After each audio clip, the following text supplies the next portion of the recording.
네, 맞습니다. 상당히 흥미로운 지점이죠. 자, 그럼 이걸 한번 제대로 파헤쳐보죠. 이번 딥다이브의 목표는 왜 이 자료들이 피조물은 시간을 초월할 수 없다고 결론 내리는지, 그 논리가 뭔지, 그리고 그 과정에서 시간이 우리 같은 존재에게 어떤 의미를 갖는지 좀 명확하게 이해해보는 겁니다. 맞아요. 이게 단순히 된다, 안 된다 이런 차원에 넘어서는 이야기인 거죠. 그러니까 시간과 존재, 그리고 뭐랄까 선택, 즉 자유의지의 본질에 대한 질문으로 이어지는 겁니다. 제공된 자료들은 기본적으로 피조물의 영원함하고 신적인 영원함 사이에는 좀 건널 수 없는 간극이 있다. 이렇게 주장을 하면서 논의를 시작해요. 아, 그 둘이 어떻게 다른지가 먼저 나와야겠네요. 네, 그렇습니다. 그럼 첫 번째 핵심 구분부터 한번 짚어볼까요? 자료들에서는 피조물을 없는 것에서 있는 것으로 넘어온 존재, 다시 말해 시작점이 있는 존재로 정의하더군요. 네, 그렇죠. 원래부터 항상 있는 존재와는 뭐랄까 태생부터 다르다는 거죠.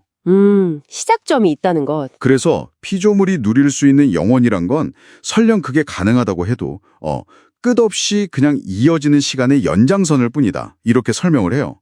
이건 시작도 끝도 없이 아예 시간에 벗어나서 존재하는 상태. 자료에서 말하는 항상 영원 또는 영원 무한과는 질적으로 다르다는 겁니다. 아, 항상 영원. 그건 신적인 속성으로 보는 거군요. 네. 없었던 존재가 갑자기 항상 있었던 존재의 속성을 가질 수는 없다. 뭐 이런 논리가 깔려 있는 거죠. 바로 여기가 진짜 흥미로워지는 지점인데요. 만약에 이건 그냥 가설이지만 피조물이 정말 시간을 초월한다면 어떻게 될까요? 자료들을 보면 그 존재에게는 과거, 현재, 미래가 구분이 없어진대요. 전부 그냥 지금 이 순간이 된다는 거죠. 네, 모든 시간대에 그냥 동시에 존재하는 겁니다.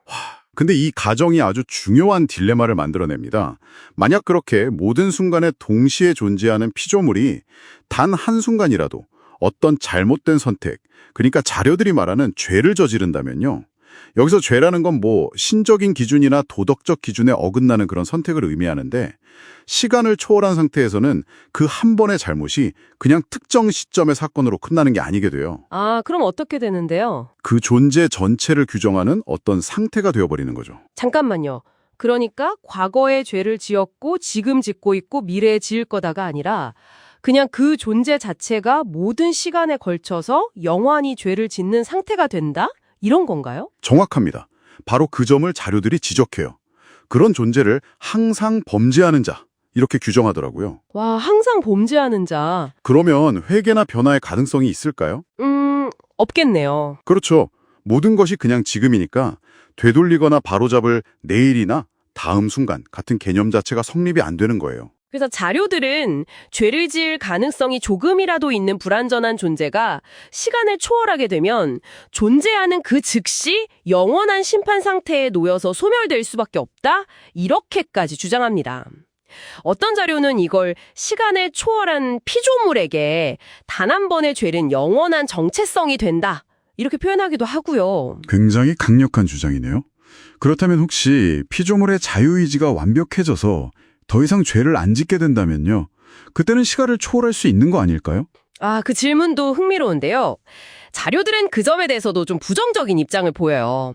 시간과 공간 안에서 도달하는 어떤 자유의지의 완성도 하고 영원에 걸쳐서 절대적으로 완전해야 하는 상태는 그 차원이 다르다고 설명을 합니다. 차원이 다르다. 네, 피조물의 의로움이라는 건 어디까지나 주어진 환경, 그러니까 이 시공간이라는 틀 안에서의 성취잖아요. 그런데 시간을 초월하려면 단순히 선한 선택을 한다. 이걸 넘어서서 뭐랄까 전지전능함 같은 그런 본질적인 완전성이 요구된다는 거예요. 이건 피조물이 부여받은 능력의 범위를 넘어선다는 거죠. 아, 그러니까 아무리 자유의지가 완성되었다 해도 그것만으로는 시간의 제약을 벗어날 수는 없다. 이런 분석이군요. 네, 맞습니다. 그게 자료들의 입장입니다. 아하, 그러니까 결국 이 시간이라는 게 그냥 사건이 벌어지는 어떤 배경무대 같은 게 아니라 불완전한 우리가 존재하고 선택하고 또 살아가도록 하는데 꼭 필요한 뭐랄까 안전장치 같은 거군요. 아니면 성장 환경? 바로 그 점을 강조합니다. 네. 시간이 우리 같은 존재가 실수를 해도 즉각적으로 영원한 결과에 묶이지 않도록 뭐랄까 유예기간을 주는 거죠. 유예기간. 네. 회개하고 배우고 변화할 기회를 주는 겁니다. 자유의지를 행사하고 또 발전시켜 나갈 수 있는 일종의 보호막인 셈이에요. 아, 보호막 듣고 보니 그러네요. 시간이 있기 때문에 우리의 선택이 의미를 가질 수 있고 또 불완전함 속에서도 존재가 가능하다. 뭐 이런 해석인 거죠. 자, 그럼 이 모든 걸 종합해 볼 때 오늘 당신의 자료들이 우리에게 주는 핵심적인 메시지, 너겟이라고 할까요? 그건 뭘까요? 피조물이 왜 시간 안에 살 수밖에 없는지 이걸 탐구하면서 우리는 시간이 단순한 제약이 아니라 오히려 불완전한 존재인 당신과 제가 의미 있는 선택을 하며 살아갈 수 있게 하는 근본적인 조건이다. 이런 놀라운 관점을 발견한 것 같아요. 네, 맞습니다. 우리는 과거의 영향을 받으면서 현재를 살아가고 또 현재의 선택을 통해서 미래를 만들어가죠. 시간을 초월한 존재처럼 모든 가능성을 동시에 손에 쥐고 있는 게 아니에요. 이 자료들의 관점에서 보면 오직 10만이 시간을 초월해서 항상 영원에 존재할 수 있다는 결론에 이르게 됩니다. 네, 오늘 탐구를 마무리하면서 이런 질문을 한번 스스로에게 던져보시는 건 어떨까요? 만약 시간이 정말로 선택과 변화, 그리고 다시 시작할 기회를 가능하게 하는 그런 공간이라면 바로 지금 당신이 숨쉬고 있는 이 순간의 가치와 무게는 어떻게 달라질 수 있을까요? 이 질문을 잠시 곱씹어 보시길 바랍니다.